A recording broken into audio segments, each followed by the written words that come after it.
Hello guys, Ugok Anime PH nga pala, ngayon nga ay pag-uusapan na natin ang Chapter 3 ng Dragon Ball The Pride of the Beast. Paalala nga lang guys na ang manga na ito ay ongoing. Pero bago nga ang lahat ay mag-subscribe na nga kayo sa ating YouTube channel para lagi kayong updated sa ating Dragon Ball content. Natapos nga ang Chapter 2 sa scene kung saan ay nagawa nga ni Gohan na makawala sa hukay ni Vegeta. Dito na nga papasok ang Chapter 3. Sa unang panel nga ay ating makikita itong si Vegeta na kasalukuyang nagsasalita at sinabi nga nito kay Gohan na kung hanggang dito na nga lang daw ito. Hindi naman daw nila kailangan na maglaban ng buong lakas pero kung gusto nga daw nitong lumakas pa ay ituloy nga daw nila ito at nararamdaman nga daw nitong si Gohan ang takot na gamitin ang buong lakas nito, ganyan nga daw talaga ang tunay na Saiyan. Dahil nga sa sinabi ni Vegeta ay nagulat nga dito si Gohan. Salita nga ulit si Vegeta at sinabi nga nito na ito na nga daw ang tamang oras para i-embrace ang lineage nito. After nang masabi ni Vegeta ang mga kataga na yon ay nagpalabas na nga dito si Gohan ng sobrang lakas na chi bilang paghahanda sa magaganap na laban niya ulit dito kay Vegeta. Habang si Vegeta nga din ay nagpalabas na nga din ng sobrang lakas na chi. Halos pantay nga lang ang dalawa dito. Si Vegeta nga dito ay nagsalita at sinabi nga nito na ganyan nga daw, ipakita nga daw nito ang totoong lakas na meron itong si Gohan, yun Gohan nga daw na talagang nirespeto niya na tumalo dito kay Cell. Si Gohan naman dito ay nagsalita at sinabi nito na salamat nga daw. Sagot naman dito ni Vegeta na huwag nga daw itong magpasalamat sa mga kalaban nito, lalo't na sila nga daw ay nasa kalagitnaan ng laban. Kaya ibuhos na nga daw nilang dalawa ang lakas na meron sila.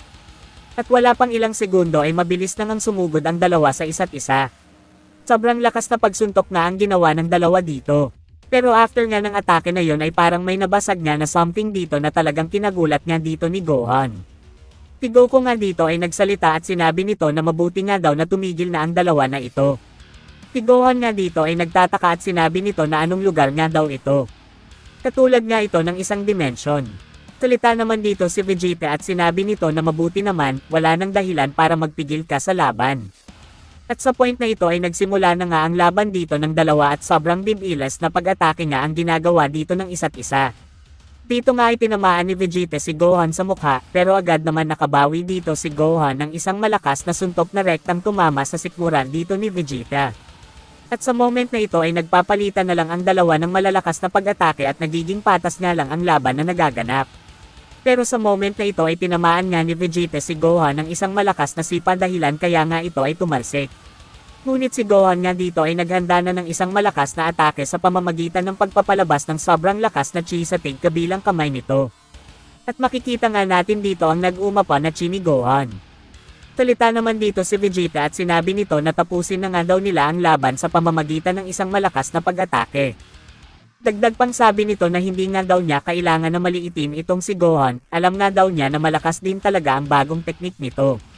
At sa moment na nga na ito ay nagpalabas na nga si Vegeta ng sobrang lakas na chi at makikita nga natin na gagamitin na nga nito ang buong lakas niya, dahan-dahan na ngang naghahanda ang dalawa dito sa gagawin nilang sobrang lakas na pag-atake.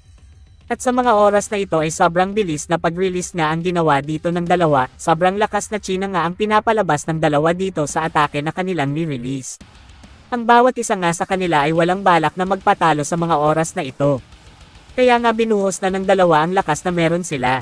Dahil dito ay parang magko-collapse na nga ang dimension kung saan ay dito nga nagaganap ang laban ng dalawa. Si Goku naman ay nitry na mag-teleport sa lugar kung nasaan nga ang dalawa. Pero sa kasamaan palad ay hindi nga niya masense ang chi dito ni Vegeta at Gohan kaya nga nagtataka na dito si Goku. Habang sa kabilang banda naman ay tuloy pa nga rin ang laban dito nila Vegeta at Gohan. Dahil nga sa lakas ng chi na pinapalabas ng dalawa dito, at dahil na din sa pride na meron ang dalawa dito ay naging patas nga lang ang naging laban at nagresulta nga ito ng sobrang lakas na pagsabog. Dahil nga sa sobrang lakas na pagsabog na yon ay tuluyan na ngang nag-collapse ang dimension at nakabalik na nga ang dalawa sa planetang Earth. Si Vegeta nga dito ay bumalik na sa normal form nito at bakas nga sa katawan nito ang damage na natanggap nito sa atake na ginawa ni Gohan. Habang si Gohan nga din ay bumalik na din sa normal form nito at kita nga din natin ang damage na natanggap nito kay Vegeta. Sa moment na ito ay dahan-dahan ngang tumayo dito si Vegeta at sinabi nga nito na kalkulado nga daw niya ang damage na natanggap niya gamit ang Ultra Ego form niya pero ang nakakagulat nga daw dito ay nagawa nga daw ni Gohan na makasabay sa lakas niya. Dagdag pa dito ni Vegeta na kailangan nga daw niyang tumayo para makita nitong si Gohan na hindi pa siya tapos, kahit na hindi ko na talaga kaya pa na lumaban pa. Pero sa moment na ito ay nagulat nga si Vegeta na makita niya itong si Gohan na kasalukuyan nakatayo, at naghahanda na nga ito ng isa pang malakas na atake. Salita nga dito si Vegeta at sinabi nito na paano nga daw nagawa ni Gohan na makatayo pa sa laban na ito, masama nga daw ito. Hindi na nga daw niya kaya pang lumaban at umiwas kasi naubos na daw ang energy niya.